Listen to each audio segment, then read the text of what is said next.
Hi friends, welcome to our channel SBM coaching centre. Friends, आपण मानकर दशम श्रेणी आउ शेष परीक्षा काली की अच्छी कालीर सब्जेक्ट हूँ सोशल साइंस सांग मैंने तो आपण मानकर एग्जाम तो बहुत भल होती।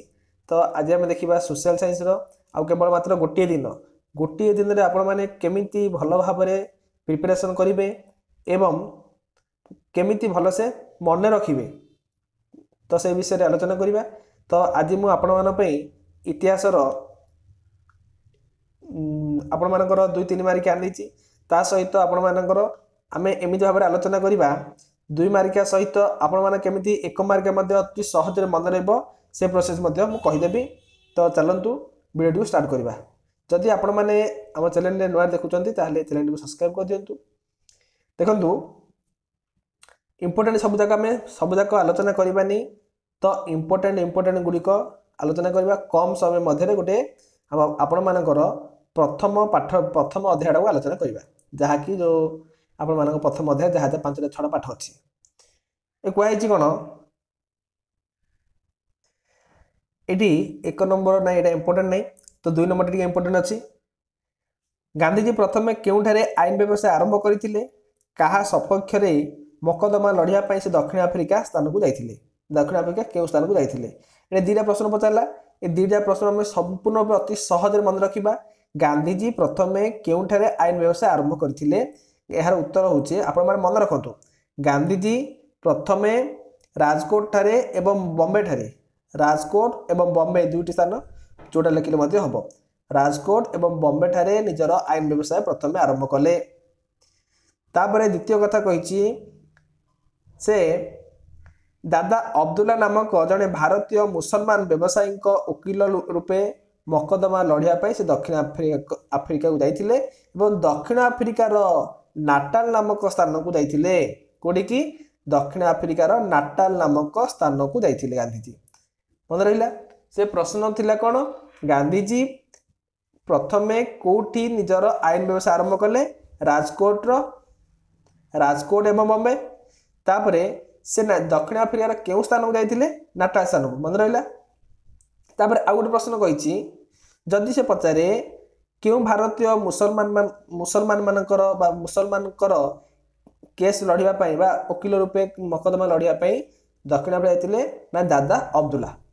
ओके तापर चलंतु 3 नंबर होतिबा गांधीजी दक्षिण आफ्रिका क्यों स्थान जाइथिले एवं कोन पई जाइथिले। हम तो कहली गांधीजी दक्षिण आफ्रिकार नाटाल नामक स्थान जाइथिले कोन पई जाइथिले ना भारतीय मुसलमान जड़े ना हूँ कौन दादा अब्दुल्ला नामक जड़े भारतीय मुसलमान तांकर मकदमा लड़िया पई से जाइथिले। ओके तापर 4 नंबर देखंतु नीलर चाहिदा ह्रास पाइबा फल चंपारण चाषी को किपरि शोषण करा जाइथिला। नीलर चाहिदा ह्रास पाइबारु चाषी मानू नील चाष करने को बाध्यतामूलक न करने जमीर भड़ा को वृद्धि कराइथिला एवं ता सहित अनेक बेआईन टिकस मध्य आदाय करा जाइथिला। तो किसी आवश्यकता नहीं। चलतु नेक्स्ट क्वेश्चन दिबा केबे गांधीजी भारत को फेरीथिले एवं फेरिया परे काहाकू निजर राजनैतिक गुरु भाव ग्रहण करते सांग माने एटा को मु आपण मानकू ग्यारंटी सह कहूची भेरी भेरी भेरी भेरी इंपोर्टेंट क्वेश्चन। गांधीजी दक्षिण आफ्रिका रो जतल कोन गले भारत को फेरिले केबे फेरिले 1915 मसीहा जनवरी 9 तारिख दिन भारत को से फेरिले। तो फेरिला परे से कौन कले ताकर राजनैतिक गुरु गोटे ग्रहण कले काकू ना गोपाल कृष्ण गोखले को। गोपाल गांधीजी राजनैतिक गुरु किए ना गोपाल कृष्ण गोखले। भेरी भेरी इंपोर्टेंट सांग माने आउ गोटे कथा कहि दउची आपण मानकर सुभाष चंद्र बोस को जदि कथा पचारे ताहले सुभाष चंद्र बोस राजनैतिक गुरु होचंती चित्तरंजन दास एवं गांधीजी राजनैतिक गुरु होची गोपाल कृष्ण गोखले। ओके हेले गोपाल कृष्ण गोखले कौन कले गांधीजी राजनैतिक गुरु भाव ग्रहण कले एवं गोपाल कृष्ण गोखले उपदेश अनुसार से 1 वर्ष काल राजनीति दूरे रही। केते वर्ष 1 वर्ष काल राजनीति दूरे रही। तापर नेक्स्ट क्वेश्चन भारतर क्यों स्थान में गांधीजी एक आश्रम प्रतिष्ठा करते एवं तांको मतरे सत्याग्रह अर्थ कौन एटा मते गुरुत्व दियंतु। गांधीजी केउं स्थान रे आश्रम प्रतिष्ठा करथिले ना 1916 मसिया अहमदाबाद साबरमती नदी कूल गोटे आश्रम प्रतिष्ठा करथिले जहाँ साबरमती आश्रम बोली कहबा। एवं से कौन कले तांको मतरे सत्याग्रहर अर्थ कौन ना तांको मतरे सत्याग्रहर अर्थ होची सत्य प्रति आग्रह एवं यह एक शांतिपूर्ण आंदोलन। मन रहा सत्याग्रह अर्थ कौन सत्याग्रहर अर्थ होची सत्य प्रति आग्रह एवं यह एक शांतिपूर्ण आंदोलन। तो मन रहा गांधीजी 1916 मसीह अहमदाबाद साबरमती नदी कूल एक आश्रम प्रतिष्ठा करथिले एवं ताहाकू साबरमती आश्रम बोली कह जाए। आउ कौन सत्याग्रह अर्थ कही कौन सत्य प्रति आग्रह। ओके बास एति मन रखि चलतु। गांधीजी केउं आंदोलन रे प्रथम थर पर सत्याग्रह प्रयोग करथिले गांधीजी 1906 मसीह दक्षिण आफ्रिकार सरकार एक आईन प्रणयन करी भारतीय मानकू आंगुली छाप थिबा पंजीकृत प्रमाणपत्र सब विषय निज सह बहन करने बाध्यतामूलक करथिले। बुझले सांग माने जेतेबेले 1906 मसीह दक्षिण आफ्रिकार सरकार कौन कले ना भारतीय केवल भारतीय मानकू कौन कले ना निजर आंगुली छाप चिन्ह थिबा प्रमाणपत्र को निज सह बहन जुआड़े जीवे भारतीय माने से माने निजर आंगुली छाप प्रमाणपत्र को साथी रे बहन करिया को पड़ुतला। केवल भारतीय माने आउ दक्षिण आफ्रिका वासी या करनथिले ता माने भारतीय मानक प्रति एहा को कौन हैला निंदा बोली ग्रहण हैला। तो सी पई आउ गोटे कथा होची गांधीजी एही आईन विरुद्ध रे आंदोलन करथिले एवं एही आंदोलन प्रथम थर पई सत्याग्रह प्रयोग करथिले। ओके प्रथम थर पई गांधीजी 1906 मसीह रे कोडे ना दक्षिण आफ्रिका रे एहा को प्रयोग करथिले। आ गोटे सांग वेरी वेरी इंपोर्टेंट आपण मानकर जो कौन अच्छी आपण मानकर जालियानवाला हत्याकांड घटना पर गांधीजी कौन करथिले काइजर इ हिंद उपाधि त्याग करथिले एवं रविंद्रनाथ ठाकुर कौन करथिले नाइट पद उपाधि त्याग करथिले। केउ घटना पर जालियानवालाबाग हत्याकांड घटना पर काइजर इ हिंद उपाधि गांधीजी त्याग करथिले आउ नाइट पद रविंद्रनाथ ठाकुर त्याग करथिले। अच्छा काइजर इ हिंद उपाधि अर्थ कौन ना हिंदुस्तान रो सम्राट। ये जो काइजर इ हिंद उपाधिटा इंग्रेज माने देथिले को माने इंग्रेज माने गांधीजी को देथिले। काइजर इ हिंद अर्थ कौन हिंदुस्तान रो सम्राट एवं नाइट पद का देथिले रविंद्रनाथ ठाकुर।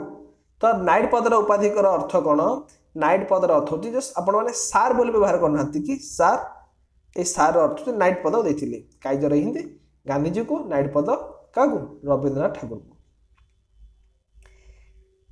तो तीन काठिया व्यवस्थाटा आपण देखिए टी तीन काठिया व्यवस्था मतलब इंपोर्टेंट। तीन काठिया व्यवस्था कौन बिहार चंपारण जिले में चाषी मानू जमीर 20 भाग रु 3 भाग अंचल नील उत्पादन करने इंग्रेज वृक्षरोपणकारी माने बाध्य करुले। जो आपण बिहार जिला राज्य अच्छी से बिहार चंपारण जिले में चाषी मानू 20 भाग रु 3 भाग अंचल 20 भाग रु 3 भाग अंचल नील उत्पादन इंग्रेज माने बाध्य करुले नील चाष करने। तापर कौन है उत्पादित नील को सेमाने एक निर्धारित दर में चाषी मान ठारू किणुले तीन काठिया व्यवस्था करवा। जो नील गुड़िक उत्पादन भारतीय माने करुले इंग्रेज माने कौन कले वृक्षरोपणकारी माने गोटे निर्धारित दर रे माने कम दाम रे चाषी मान ठारू एगुड़िक किणुले या तीन काठिया व्यवस्था बोली कहुए। तापर देखिबा जालियानवाला हत्याकांड कौन जालियानवाला हत्याकांड कहीं संगठित होता आपण मैंने जानी 1919 एप्रिल 13 तारिख दिन पंजाब अमृतसर ठारे बहुत लोक बैशाखी उत्सव पालन करने कौन करते जालियानवाला पड़ियाटे उपस्थित होते। केबे 1919 एप्रिल 13 तारिख दिन पंजाब अमृतसर स्थान में जालियानवाला बाग गोटे पड़िया अच्छी ए पड़िया समस्ते उपस्थित होते। कौन पाई ना बैशाखी उत्सव पालन पाई। आउ कौन पाई ना बैशाखी उत्सव पालन सहित अमृतसर दीटा जनप्रिय नेता थिले। किए जनप्रिय नेता ना डॉक्टर सत्यपाल एवं डॉक्टर सैफुद्दीन किचलू। आंके दुई जन को जो इंग्रेज सरकार गिरफ कले सेतेबेले एई जो भारतीय माने एठी मध्य उपस्थित होइतिले। तो एठी कोन हला गोटे मात्र द्वार थिला एई अमृतसर रे गोटे मात्र द्वार थिबारु एठी कोन हला ना जेतेबेले सेतेबेले कोन होइची जे गोटे मात्र द्वार थिबारु एही द्वार निकट रे हमर जनरल डायर इंग्रेज मानकर गोटे सामरिक मुख्य जनरल डायर तांको सैन्य मानक आनी आखि बुझा गुली चालना एटे करथिले। जहा फल रे एठी भारतीय माने पूरा पोको बाछी परि मरि गले। जहाकू एटा कोडी हिथिले सांग माने एटा जालियानवाला बाग पडिया रे हिथिला। कोठी सेटा ना जालियानवाला पडिया कोडा ना पंजाब रो अमृतसर ठारे। जहा फल केबे हिथिला एटा 1913 तारिख 1919 मसिया एप्रिल 13 तारिख रे किए भारत किए गुली चालना करथिले जनरल डायर सेमानकर सैन्य मानक आनी निरीह जनता उपरे आखि बुझा गुली चालना करथिले। ओके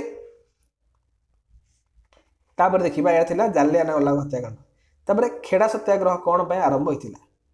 खेड़ा जाहाकू आपण माने खेड़ा आंदोलन बोली कहउचंती। खेड़ा आंदोलन बा खेड़ा सत्याग्रह कोन 1918 मसिया रे 1918 मसिया रे कोन हला गुजरात रो खेड़ा जिल्ला रे शस्य उत्पादन बाधा प्राप्त होई सेठी दुर्भिक्ष देखावला। कोठी गुजरात रो खेड़ा जिल्ला रे। ओके तो केबे 1918 मसिया रे दुर्भिक्ष देखावला। इठी राजस्व विभाग रे एक नियम अनुसार जमीर स्वाभाविक उत्पादन परिमाण 1/4 रु कम हेले राजस्व देय परिमाण कोहल कर दिबार व्यवस्था थिला एवं मात्र खेड़ा चाषी मानकू इंग्रेज सरकार इंग्रेज माने संपूर्ण राजस्व भरण करिया को बाध्य करिबारु गांधीजी यह विरोध रे सत्याग्रह करथिले एवं सेमान को गथिले चाषी मानक नै संगठित करथिले। या थिला आपण मानकर खेड़ा आंदोलन। तापरे एटा संग माने वेरी इंपोर्टेंट रावलात आईन विरोध रे गांधीजी कर गण सत्याग्रह को आनिबेसन व्यतीत अन्य केउ माने विरोध करथिले। थाउ किछेडा इंपोर्टेंट नै बोथे छाड़ दियंतु एटा कि इंपोर्टेंट नै। एटा देखि दियंतु 13 नंबरटा कहा निमंत्रण क्रमे गांधीजी चंपारण जाइथिले एवं केउ माने तांको सहित शामिल हेतिले। एटा कि इंपोर्टेंट क्वेश्चन कहार निमंत्रण गांधीजी मन पड़ संग माने गांधीजी जाइथिले कोठी की बिहार रो चंपारण जिल्ला को। तो सेठी कोन हेतिला के डाकिथिले राजकुमार शुक्ल नामक जन व्यक्ति गांधीजी को करथिले निमंत्रण देथिले कोन पई चाषी मानक समस्या जो हितिला से समस्या रो समाधान पई 1917 मसिया रे राजकुमार शुक्ल एप्रिल मास रे कोडी की चंपारण जिल्ला रो सदर महकुमा मोतिहारी। मन रखंतु चंपारण जिल्ला रो सदर महकुमा कोडी मोतिहारी की डाकिथिले किए राजकुमार शुक्ल कोन पई चाषी मानकर समस्या जो थिला सेया को अनुध्यान करिया पई।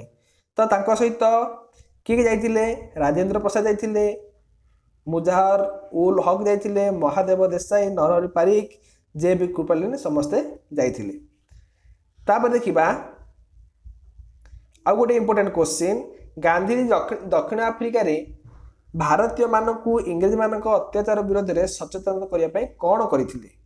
जेतेबेले दक्षिण अफ्रिका रे भारतीय मानकू अधिक मात्रा रे कोन कराथुला अत्याचार कराउथुला गांधीजी ए सचेतन कोन अत्याचार को सचेतनता करिया पई करथिले कोन इंग्रेज मानक विरोध रे 1894 मसिया रे नाटाल भारतीय कांग्रेस नामक गोटे राजनैतिक अनुष्ठान गठन करथिले। केबे 1894 मसिया रे नाटाल भारतीय नामक गोटे राजनैतिक दल गठन करथिले एवं श्वेतांग मानक अत्याचार संबंध में जनसाधारण को जणाई देवा पई इंडियन ओपिनियन नामक एक संवाद पत्र प्रकाश करथिले। जो इंग्रेज मानकर तो अत्याचार गुड़िक लुकायित अवस्था रही जाउतला सेति पई जो इंग्रेज मानकर अत्याचार को लोक मानक जनैबा पई इंडियन ओपिनियन नामक गोटे संवादपत्र प्रकाश कले ताहा माध्यम भारतीय इंग्रेजी मानकर लुकायित अवस्था अत्याचारित को भारतीय पाखे प्रकट कर ओके। तापर 15 नंबर देखिबा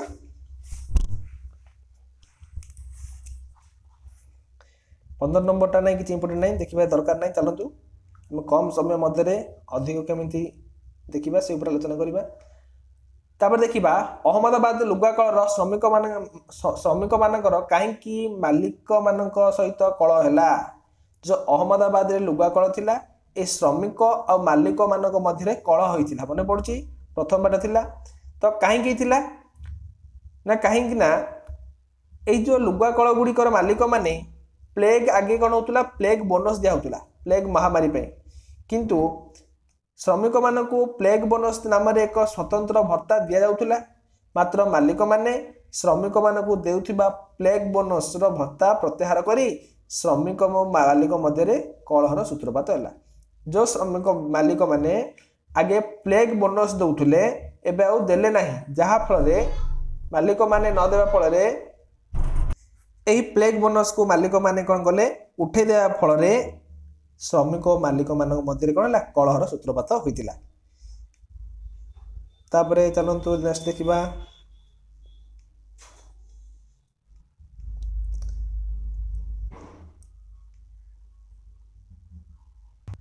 नेक्स्ट देखिबा नेक्स्ट पाठ भारत में असहयोग आंदोलन एवं यार ओडिशार प्रभाव। तो चलतु भेरी इंपोर्टेंट साग मैंने ग्यारंटी सह कहूँ क्वेश्चन भलसे देखिए। तिलक स्वराज पांठि कौन पाई गठन कराइथिला? तिलक स्वराज पांठि असहयोग आंदोलन समय बाल गंगाधर तिलकर स्मृति उद्देश्य रे तिलक स्वराज पांठि गठन होता। सेतेबेले बाल गंगाधर तिलक देहांत होइला तांको स्मृति उद्देश्य रे तिलक स्वराज पांठि गठित होता। असहयोग यार काम कौन कहीं गठन होता ना असहयोग आंदोलन को अर्थ जोगाई यही पांठि गठित होता। यही पांठि को जनसाधारण मुक्त हस्तरे कौन करते दान करुले। ओके तिलक स्वराज पांठि कहीं गठित होता ना असहयोग आंदोलन समय रे बाल गंगाधर तिलक स्मृति उद्देश्य रे तिलक स्वराज पांठि गठित होता। यह कहीं गठित होता ना असहयोग आंदोलन को अर्थ जोगाई ए पांठिटी गठित होता। नेक्स्ट कनिका प्रजा विद्रोह को किपरि दमन कराइथिला? असहयोग आंदोलन काल में कनिकार प्रजा माने राजांकर अत्याचार विरुद्ध रे विद्रोह करथिले। कनिकार राजा राजेंद्र नारायण भंजदेव यह दमन करने इंग्रेज सरकार साहाय्य नहीं गुलीचालना जोगु 2 जन मृत्युवरण करथिले और अन्य माने आहत होइथिले। नेक्स्ट असहयोग आंदोलन केवल किपरि आरंभ होइथिला? वेरी इंपोर्टेंट मन रखंतु। असहयोग आंदोलन 1920 मसीहा अगस्ट 1 तारिख में आनुष्ठानिक भाव में यह आरंभ होइथिला। एही दिन कौन है पूर्वाहन लोकमान्य बाल गंगाधर तिलकर देहांत होइथिला। तिलकर वियोगजनित शोक पालन और आंदोलन आरंभ मिश्रित प्रक्रिया समग्र देश में हड़ताल और शोभा संगठित होइथिला। नेक्स्ट आगे आपण मन 26 नंबर टी देखी दिंतु। 1922 फेब्रुआरी 1 तारिख में इंग्रेज सरकार को गांधीजी कौन पाई चेतावनी देथिले? 1922 फेब्रुआरी 1 तारिख दिन चेतावनी देथिले जे भारतीय मान गांधीजी इंग्रेज मान कहिथिले 7 दिन भितर समस्त राजनैतिक दल को मुक्त करा न गले और संवादपत्र गुड़ी को पूर्ण स्वाधीनता न दिया गले आईन मान आंदोलन पुणी आउथरे आरंभ हबो। तो एटा चेतावनी देथिले। आ गोटे मध्ये टिके ध्यान दियंतु। असहयोग आंदोलन काल में छात्र छात्री मानू शिक्षा देवाई क्यों अनुष्ठान मान गठित होता। जितेबले असहयोग आंदोलन आरंभ होता सेतेबेले समस्त शिक्षा अनुष्ठान गुड़ी को बंद कर दिया। सेथिपई गोपबंधु दास कौन कले ना असहयोग आंदोलन को आखि आगे रखी छात्र छात्री मानी निजे साक्षी गोपाल ठारे शिक्षा देवाई साक्षी जातीयतावादी शिक्षा देवाई साक्षी गोपाल ठारे कौन कले गोटे सत्यवादी वन विद्यालय प्रतिष्ठा करथिले। उत्कल ठारे उत्कल साहित्य स्वराज उत्कल स्वराज शिक्षा परिषद स्थापित होता। पारंपरिक शिक्षा सहित सूताकटा लुगा बुणिबा आदि आत्मनिर्भरशील विषय गुड़िक एठारे शिक्षा दि जाउथुला आउ कोन आउ किछि नै नागपुर अधिवेशन देखि दियंतु नागपुर अधिवेशन केबे अनुष्ठित होइतिला से एवं सेठारे केते जण ओडिसा रो प्रतिनिधित्व करथिले नागपुर अधिवेशन 1920 मसिया डिसेम्बर मासरे अनुष्ठित होइतिला एठारु ओडिसा रो प्राय 35 जण प्रतिनिधित्व करुथिले तापरे इच्छा आवश्यकता ना एडे हंटर कमिटी देखि दियंतु हंटर कमिटी केबो काहे की हंटर कमिटी गठित होइतिला वेरी इंपोर्टेंट संग माने जते बेले जालियानवाला हत्याकांड होई नथिला कि जनरल डायर जो निरीह जनता उपरे आकस्मिक भाव में कौन करथिले गुली चालना करथिले एहाकु तदंत करिवा पई इंग्रेज सरकार कौन कले 1919 मसिया अक्टोबर 14 तारिख दिन लॉर्ड हंटर को नेतृत्व में एक कमिटी भारत को पठाइथिले देखन सागा माने भारतीय मानव पई केते अन्याय थिला 1919 एप्रिल 13 तारिख दिन जालियानवाला हत्याकांड घटिथिला किंतु से 1919 अक्टोबर मास 14 तारिख दिन आमर कौन करथिले एई कमिटी कौन तदंत करिया पे आस्तिला मन रखंतु तापर चलंतु आ किछ आवश्यक नै इंपोर्टेंट आ किछ नै असहयोग आंदोलन जगतसिंहपुर अलका आश्रम किछ आवश्यक नै खाली मन रखंतु जगतसिंहपुर अलका आश्रम प्रतिष्ठा कराइतिला अलका आश्रम कोठी ना जगतसिंहपुर नेक्स्ट नागालैंड रो केउ राणी आईन माने आंदोलन चलाउथिले नागालैंड रो राणी चौधलिउ कौन करथिले आईन माने आंदोलन चलाउथिले आ मणिपुर रो नागा माने मध्य ए आंदोलन सामिल हिथिले का नेतृत्व रे राणी चौधली नेतृत्व रे गांधीजी काईकी स्थगित थिबा आईन माने आंदोलन पुनरारंभ कले जो आईन माने आंदोलन गुडी को स्थगित हो जाइतिला पुणी अतरे गांधीजी आरंभ करथिले काईकी ना लॉर्ड विलिंगडन एवं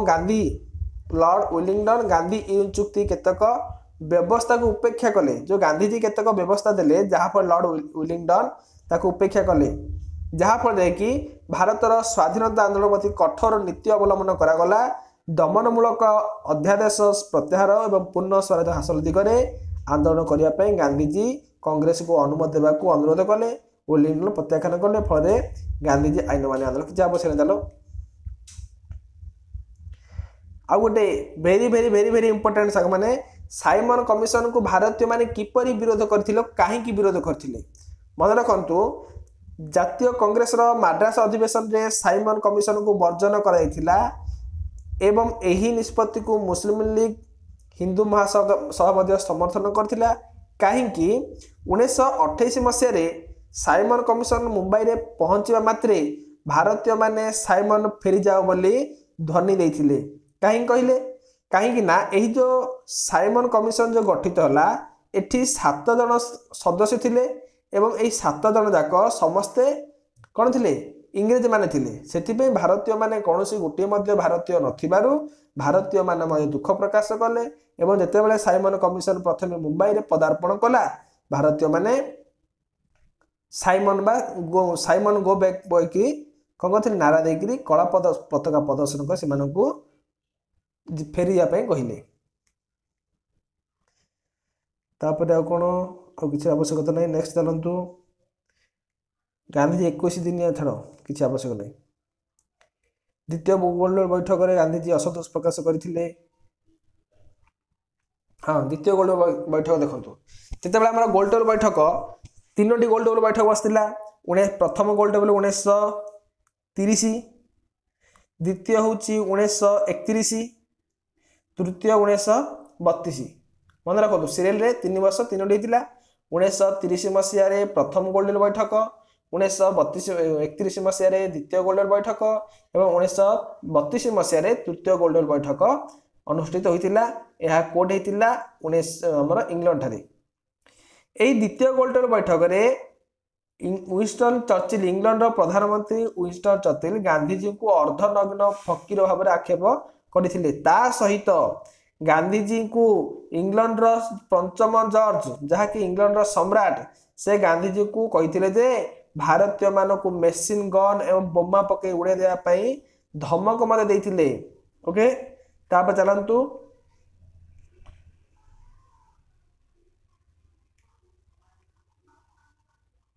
हाँ द्वितीय गोल्डन बैठकर किए प्रधानमंत्रीत्व किए हाँ द्वितीय गोल्डन बैठकर अध्यक्षता किए करथिले द्वितीय गोल्डन बैठक अध्यक्षता करथिले इंग्लैंड प्रधानमंत्री रामसे मैकडोनाल्ड के रामसे मैकडोनाल्ड। तापर नेक्स्ट क्वेश्चन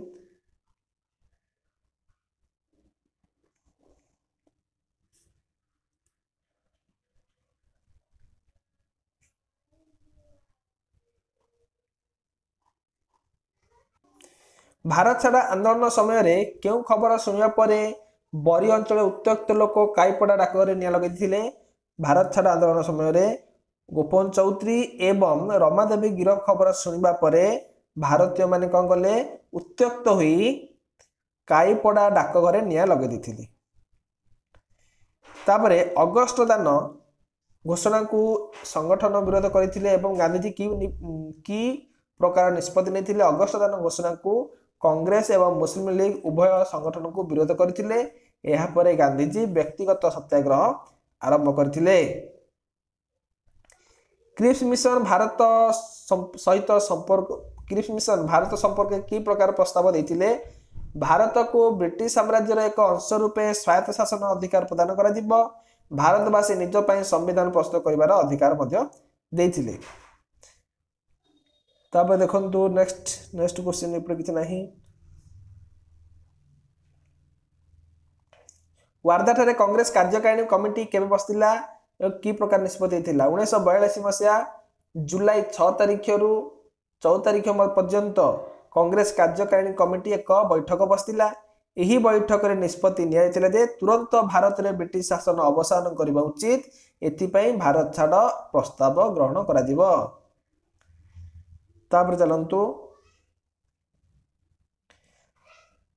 लक्ष्मण नायक कथा देखंतु लक्ष्मण नायक किए एवं केबे माथिली थाना घेराव करथिले बैपारीगुड़ा थाना अंतर्गत तेंतुलीगुमा ग्रामर लक्ष्मण नायक कोरापुट जिले से भारत छाड़ आंदोलन नेतृत्व नहीं। 1942 अगस्त 21 तारिख दिन से कांग्रेस पताका एवं लाठी धरी बहुत लोक सहित माथिली थाना घेराव करथिले। नेक्स्ट ये देखि दियंतु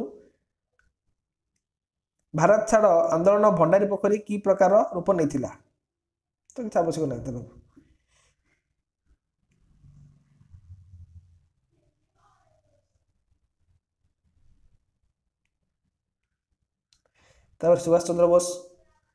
सुभाष चंद्र बोस एटा देखि दियंतु जर्मनी रु केबे किपरि सुभाष चंद्र बोस टोकियो जाइतिले जर्मनी शासक हिटलर सुभाष चंद्र बोस को निरापद भाव में जापान को पदयात्रा करने साहाय्य करथिले जापान को यात्रा करने साहाय्य करथिले। 1983 फेब्रुआरी 8 तारिख दिन सुभाष चंद्र बोस किले बंदर रु बुड़ा जहाज रे जापान अभिमुखे यात्रा करथिले। 1943 जून 13 तारिख से टोकियो रे पहुंची थिले। नेक्स्ट चलंतु जर्मनी किछा आवश्यक नहीं। एटा देखि दियंतु सुभाष चंद्र बोस को कहीं कॉलेज रो बहिष्कार कराइथिला कहीं ना प्रेसिडेंस कॉलेज रे पढुतबा समय रे भारत विरोधी British professor CF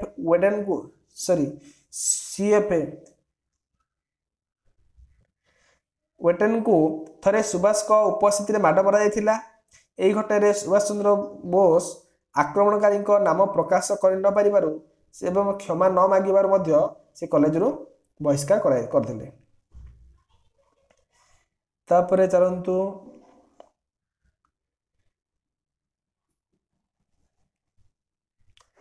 Azad Hind फौज सहित भारत अभियान संपर्क में ये मध्य देखिदेवे।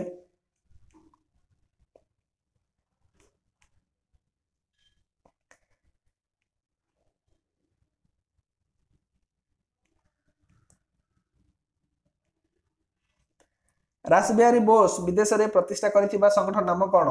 रास बिहारी बोस विदेश में जापान रे भारतीय स्वाधीनता संघ गठन करथिले। से मध्य कैप्टेन मोहन सिंह नेतृत्व में भारतीय जातीय बाहिनी गठन करथिले। कौन चलतु देखी दिंतु खाली आप देखी जातु कोड़ा कोड़ा इम्पोर्टेंट मुझे कहीदे जाऊँगी। तापर देखा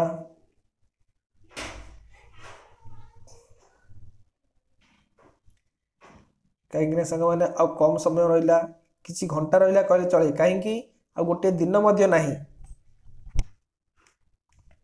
प्रत्यक्ष कार्य दिवस क्यों दिन पालन कराइथिला कैबिनेट मिशन बा कैबिनेट प्रस्ताव में स्वाधीन पाकिस्तान तथा कथा उल्लेख नथिबारु मुस्लिम लीग तथा मोहम्मद अली जिन्ना आह्वान रे प्रत्यक्ष कार्य दिवस पालित होता। 1946 मसीहा अगस्ट 16 तारिख दिन सारा भारत में प्रत्यक्ष कार्य दिवस पालन होता।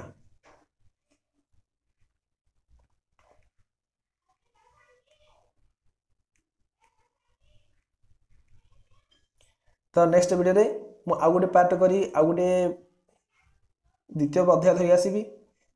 तो से आपण मैंने पढ़ापढ़ी सहित आम चैनल को सब्सक्राइब करूँ। नेक्स्ट वीडियो आपण मानक इंपोर्टेंट क्वेश्चन प्रोवाइड करदेवी। रोचे जय जगन्नाथ।